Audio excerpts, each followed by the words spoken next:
السلام علیکم، ہمارا چینل سبسکرائب کریں اور بیل آئیکن پر کلک کریں۔ ونعوذ باللہ من شرور انفسنا ومن سیئات اعمالنا،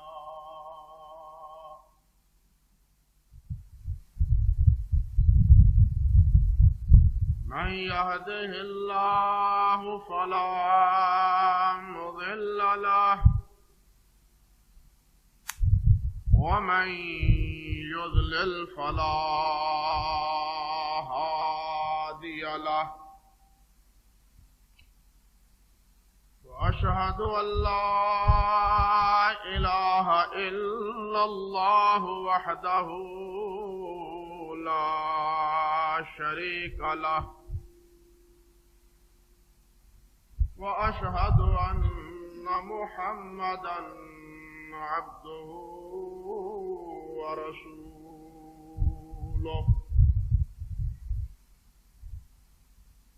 أما بعد فقد قال النبي صلى الله تعالى عليه وعلى آله وسلم: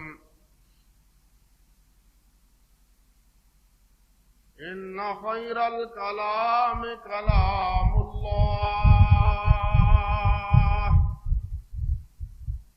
وخير الهدي هدي محمد صلى الله تعالى عليه وعلى آله وسلم،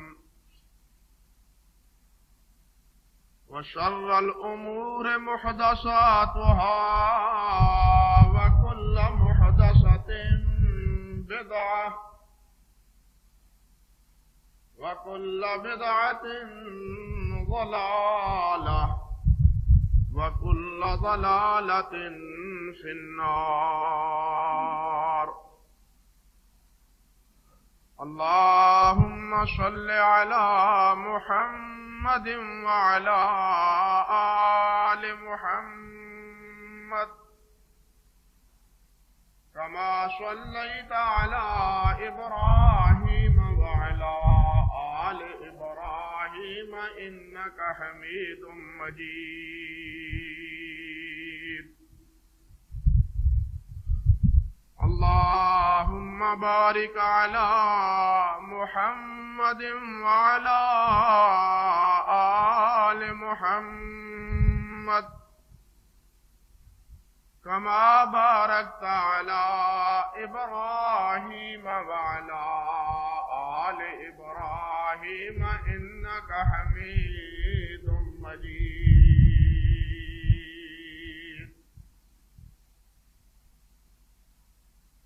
رب اشرح لي صدري ويسر لي أمري واحلل عقدة من لساني يفقهوا قولي. اللهم انفعنا بما علمتنا وعلمنا ما ينفعنا وزدنا علما. اللهم إنا نعوذ بك من علم لا ينفع ومن قلب لا يخشع ومن نفس لا تشبع ومن عين لا تدمع ومن دعوات لا يستجاب لها.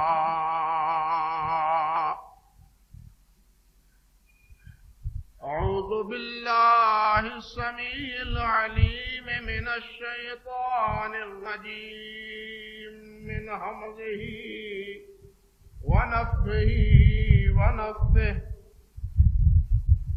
بسم الله الرحمن الرحيم.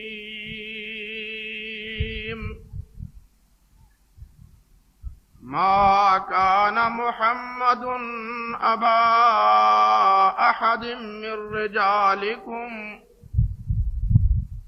ولكن رسول الله وخاتم النبيين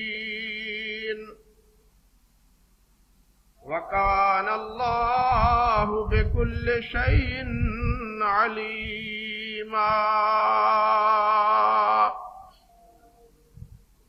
سبحان ربك رب العزة عما يصفون وسلام على المرسلين والحمد لله رب العالمين.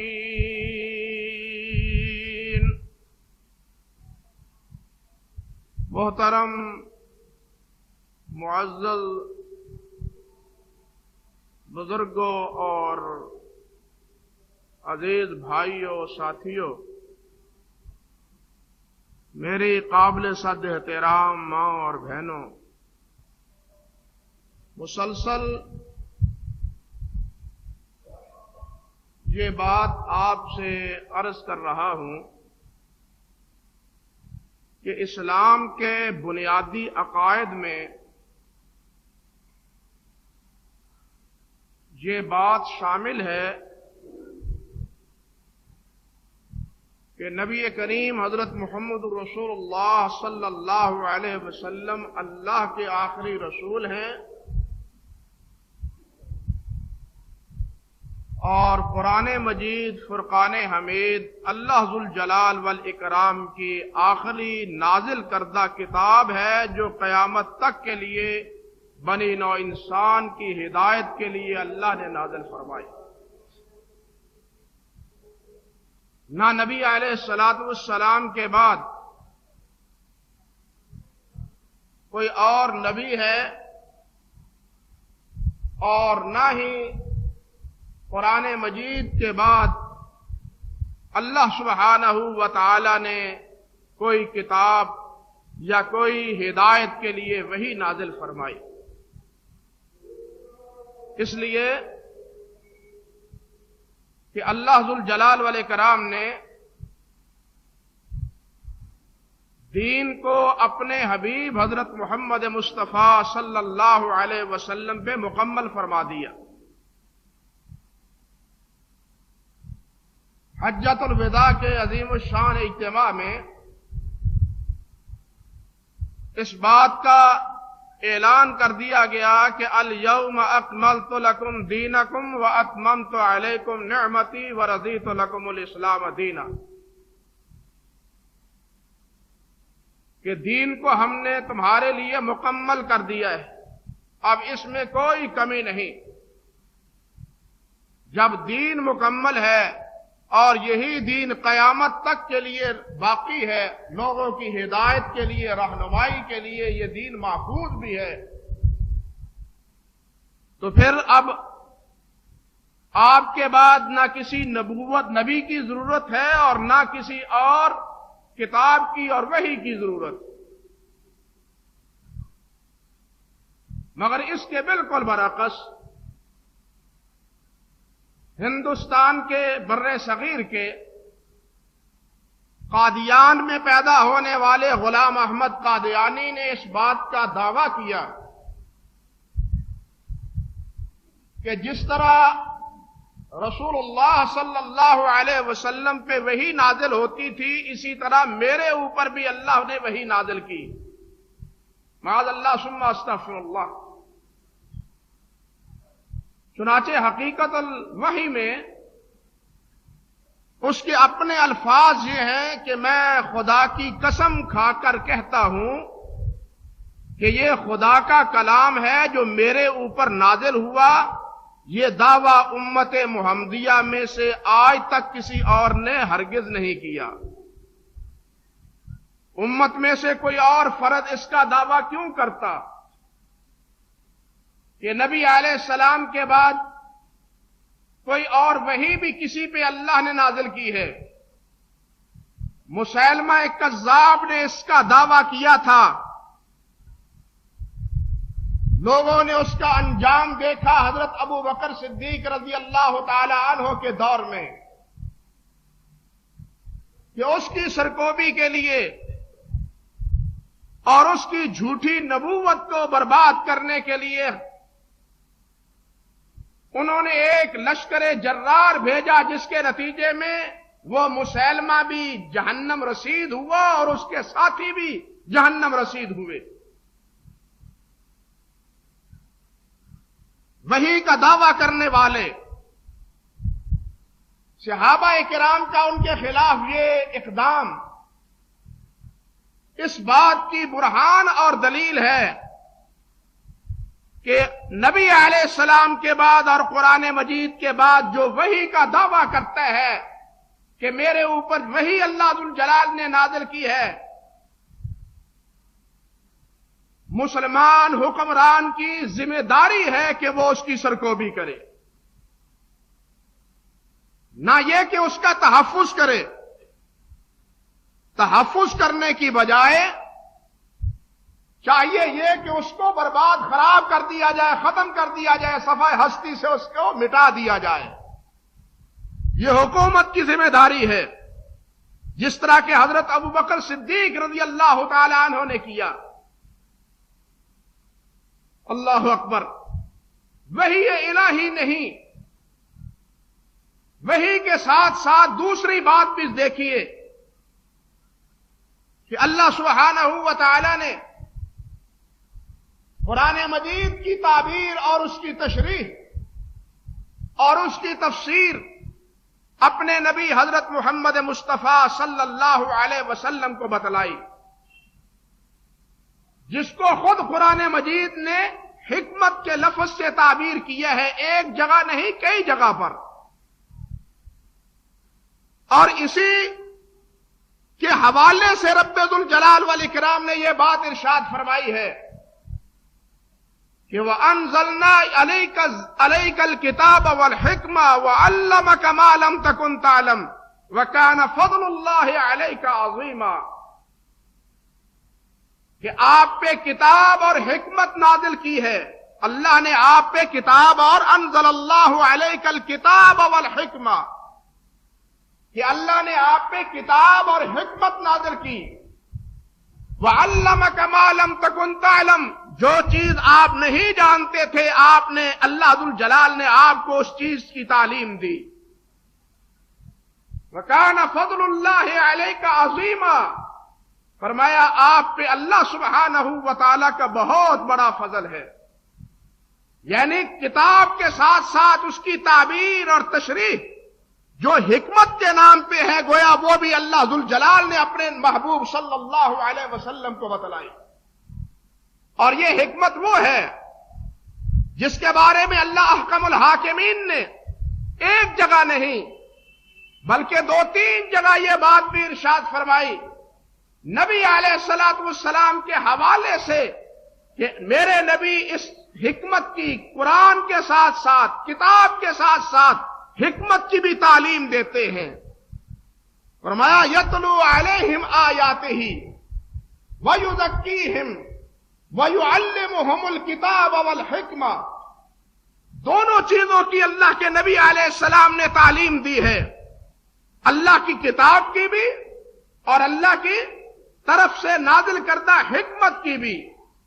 اور یہی وہ حکمت کا لفظ ہے، جملہ ہے، جس کے بارے میں اسی سورت احزاب میں اللہ سبحانہ و تعالی نے یہ بات ارشاد فرمائی کہ وَاذْكُرْنَ مَا يُتْلَى فِي بُيُوتِكُنَّ مِنْ آیَاتِ اللَّهِ وَالْحِکْمَةِ، کہ اے نبی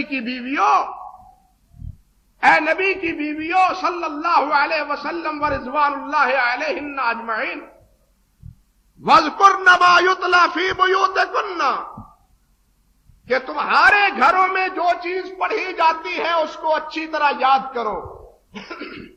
تمہارے گھروں میں جو چیز پڑھی جاتی ہے، دہرائی جاتی ہے، تلاوت کی جاتی ہے، وَاذْكُرْنَ، اس کو اچھی طرح یاد رکھو، محفوظ کرو اس کو. وہ کیا چیز ہے؟ من آیات اللہ والحکمہ، اللہ کی آیات میں سے اور اللہ ذوالجلال والاکرام کی طرف سے عطا کرتا حکمت میں سے. یعنی یہ حکمت کا لفظ جس طرح کہ حضرت امام شافعی رحمۃ اللہ علیہ نے فرمایا ہے کہ کئی جگہ پہ قرآن مجید میں نبی علیہ السلام کی حدیث، نبی علیہ السلام کی سنت نبی علیہ السلام کے معمولات کے حوالے سے یہ لفظ اس قرآن مجید میں استعمال ہوا ہے. تو گویا قرآن کے ساتھ ساتھ قرآن کی تعبیر بھی اللہ سبحانہ و تعالی نے اپنے حبیب صلی اللہ علیہ وسلم کو سمجھائی. دیکھیے ایک جگہ اللہ سبحانہ و تعالی ارشاد فرماتے ہیں وَأَنزَلْنَا إِلَيْكَ الذِّكْرَ لِتُبَيِّنَ لِلنَّاسِ مَا نُزِّلَ إِلَيْهِمْ وَأَنزَلْنَا إِلَيْكَ الذِّكْرَ کہ اے میرے نبی محمد صلی اللہ علیہ وسلم، ہم نے آپ پہ ذکر کو نازل کیا، ہم نے آپ پہ قرآن کو نازل کیا لِتُبَيِّنَ لِلنَّاسِ مَا نُزِّلَ إِلَيْهِمْ تاکہ جو آپ ان کی طرف وحی کی گئی ہے، نازل کی گئی ہے کتاب، اس کو کھول کھول کے سمجھا دیں، بتلا دیں، مسائل سے آگاہ کر دیں، قرآن کے اجمال کی تفسیر، قرآن کے مبہمات کی تعویل، وہ قرآن کے ماننے والوں کو اور قرآن کے حاملین کو وہ آپ سمجھا دیں. وَأَنزَلْنَا إِلَيْكَ الذِّكْرَ لِتُبَيِّنَ لِلنَّاسِ مَا نُزِّلَ إِلَيْهِمْ. دوسری جگہ اللہ سبحانہ و تعالی ارشاد فرماتے ہیں لا تحرک بہ لسانک لتعجل بہ ان علینا جمعہ وقرآنہ فاذا قرأناہ فاتبع قرآنہ ثم ان علینا بیانہ. اللہ ذوالجلال فرماتے ہیں جب جبرائیل آتے وہی لے کے نبی علیہ السلام کے پاس، جبرائیل قرآن مجید کے الفاظ کو دہراتے پڑھتے تو نبی علیہ السلام بھی ان کے ساتھ ساتھ تاکہ کوئی لفظ چھوٹنے نہ پائے، اسی طرح میں ساتھ ساتھ قرآن مجید کے الفاظ کو دہرا لوں، پختہ کر لوں. اللہ سبحانہ و تعالی نے ارشاد فرمایا لا تحرک بہ لسانک لتعجل بہ، آپ جلدی میں اپنی زبان کو مت حرکت دیں. آپ کو زبان میں کو حرکت دینے کی ضرورت نہیں ہے اس وقت جبکہ جبرائیل تمہیں میرا کلام اور میری کتاب اور میرا قرآن تمہیں سنا رہے ہوں، اس کی آیاتیں تمہارے سامنے پڑھ رہے ہوں، تو اس وقت تم اپنی زبان کو لا تحرک بہ لسانک لتعجل بہ. کیوں؟ آپ کو فکر یہ ہے کہ یہ قرآن جو جبرائیل سے میں سن رہا ہوں یہ میں دہرا لوں اور اس کو محفوظ کر لوں. فرمایا اس کی پرواہ اور اس کی فکر آپ کو نہیں ہونی چاہیے، اس لیے کہ ان علینا جمعہ و قرآنہ، اس کا جمع کرنا، اس کا پڑھانا، آپ کو یاد رکھوانا یہ میری ذمہ داری ہے. اس کا نازل کرنے والا بھی میں ہوں اور اس کو آپ کے سینہ مطہر میں، سینہ پاک میں، دل مطہر میں اتارنے والا اور محفوظ کرنے والا فرمایا وہ بھی میں ہوں. ان علینا جمعہ و قرآنہ فاذا قرأناہ فاتبع قرآنہ. جب جبرائیل پڑھ لیں پھر اس کے بعد قرآن مجید کو آپ پڑھیں. فرمایا ثم ان علینا بیانہ. یہ تو قرآن کے الفاظ ہیں کہ قرآن کے الفاظ ہم آپ کے سینہ منور میں محفوظ کریں گے. نہیں، الفاظ ہی نہیں، ثم ان علینا بیانہ، قرآن کا بیان بھی ہمارے ذمہ ہے. اس کی تعویل، اس کی تفسیر، اس کی تعبیر یہ بھی ہم آپ کو سکھلائیں گے اور یہ آپ کو بتلائیں گے. معلوم ہوا کہ قرآن کے الفاظ ہی نہیں، قرآن کے مجملات کی تفسیر، قرآن کے مبہمات کی تعویل اور تفسیر وہ بھی من جانب اللہ ہے. قرآن نے نماز پڑھنے کا حکم ارشاد فرمایا کہ نماز پڑھو، 5 نمازوں کا حکم دیا، 5 نمازوں کے اوقات بتلائے، لیکن قرآن نے یہ نہیں بتلایا کہ ظہر کے 4 فرض پڑھو، عصر کے 4 فرض پڑھو، مغرب کی 3 رکعتیں فرض کے طور پہ پڑھو، عشاء کی 4 رکعتیں فرض کے طور پہ پڑھو. قرآن نے نہیں بتلایا کہ صبح کے وقت 2 رکعتیں پڑھو. کہیں بھی اللہ ذوالجلال والاکرام نے یہ تفصیل اپنے پاک کلام میں نہیں بیان کی. یہ تعبیر اور یہ تعیین اور یہ تقرر نبی کریم صلی اللہ علیہ وسلم نے اپنے اللہ سے معلوم کر کے پائی.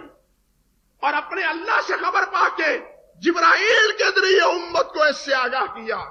اللہ سبحانہ و تعالی نے حج کا حکم دیا، بیت اللہ کے طواف کا حکم دیا، صفا اور مروہ کے مابین سعی کا حکم دیا، لیکن اللہ نے نہیں کہا کہ 7 چکر بیت اللہ کے ارد گرد لگاؤ، 7 چکر سعی صفا و مروہ کے مابین لگاؤ۔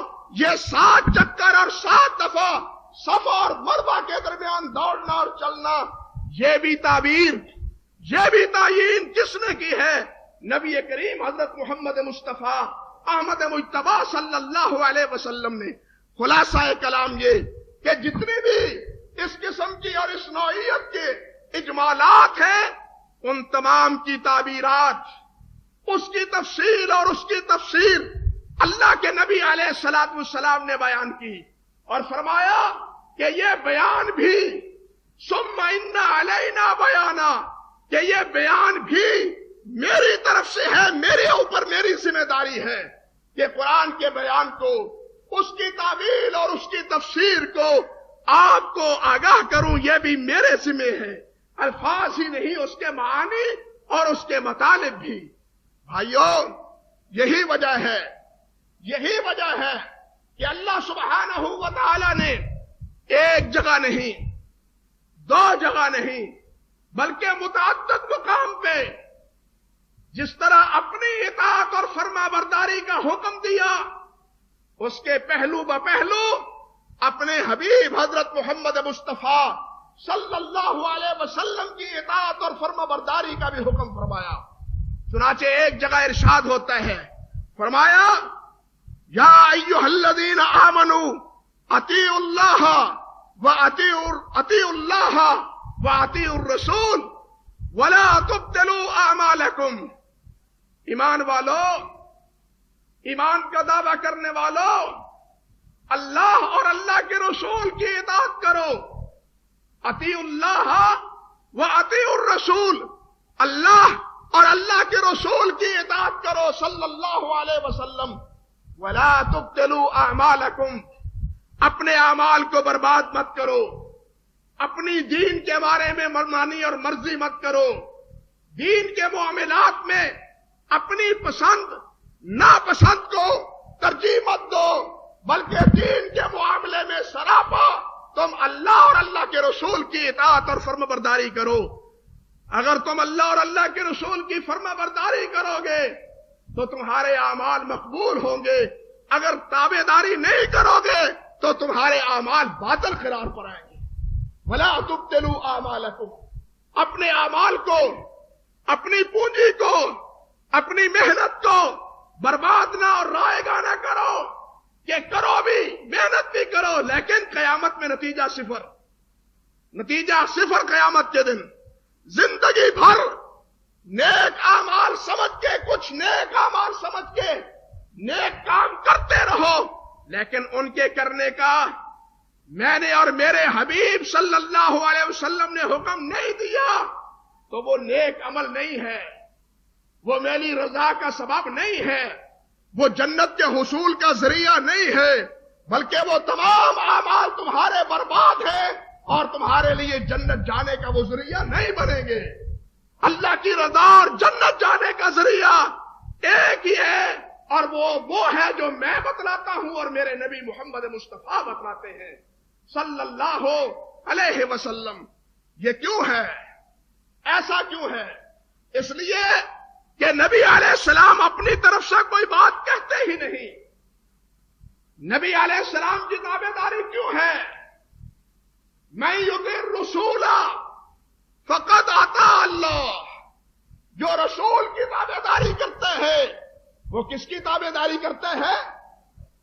بھائیو، کائنات میں، پوری امت میں کوئی دوسرا ایسا فرد نہیں کہ جس کی یہ اتھارٹی ہو، جس کی یہ حیثیت ہو، جس کا یہ مرتبہ اور درجہ ہو کہ اس کی اطاعت اللہ کی اطاعت ہو، اس کی اطاعت اللہ کی اطاعت ہو، وہ خواہ ابو بکر ہو، وہ خواہ عمر فاروق ہو، وہ خواہ حضرت عثمان اور حیدر کرار ہو،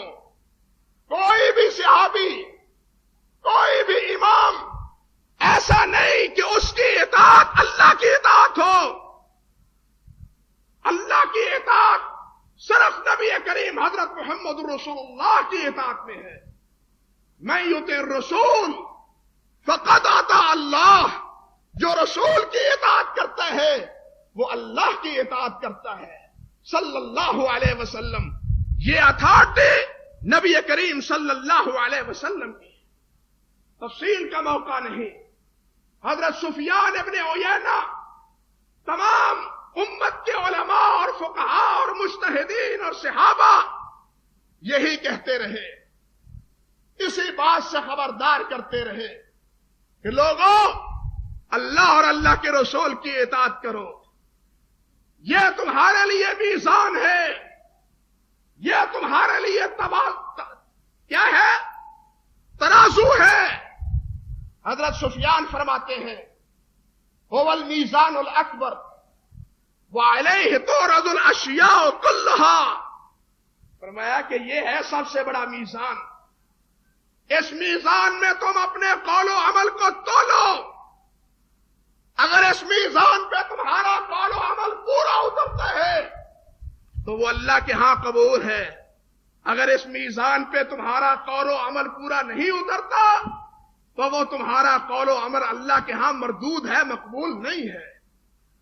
حضرت امام ابو حنیفہ رحمۃ اللہ علیہ فرمایا کرتے تھے اذا قلت قولا یخالف کتاب اللہ وخبر الرسول صلی اللہ علیہ وسلم فاترکوا قولی.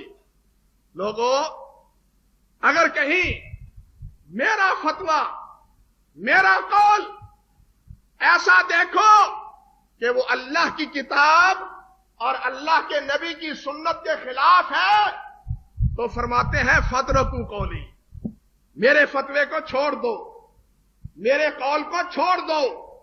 اس لیے کہ قابل اطاعت اللہ کی کتاب اور اللہ کے نبی کی حدیث آپ کی سنت ہے. نبی اور اللہ کے نبی یہ قابل اطاعت ہے. میں اللہ اور اللہ کے نبی کی بات کہوں, میری بات مانو. اگر میری بات اللہ اور اللہ کے رسول کے خلاف ہو تو میری بات مت مانو. حضرت امام مالک رحمت اللہ علیہ وہ فرمایا کرتے تھے انما انا بشر اخطئ و اصیب فانظروا فی رأیی فکل ما وافق الکتاب والسنہ فخذوہ وکل ما لم یوافق الکتاب والسنہ فاترکوہ. لوگوں امام مالک فرماتے لوگوں میری بات غلط بھی ہو سکتی ہے, صحیح بھی ہو سکتی ہے. میری بات اگر کتاب و سنت کے مطابق ہے تو مانو, اگر میری بات کتاب و سنت کے مطابق نہیں ہے تو فاترکوا چھوڑ دو, میری بات مت مانو. اس لیے کہ اطاعت اور فرما برداری اللہ کی کتاب اور اللہ کے نبی کے فرمان میں ہے. حضرت امام شافعی رحمت اللہ علیہ وہ فرمایا کرتے تھے اذا صح الحدیث فہو مذہبی.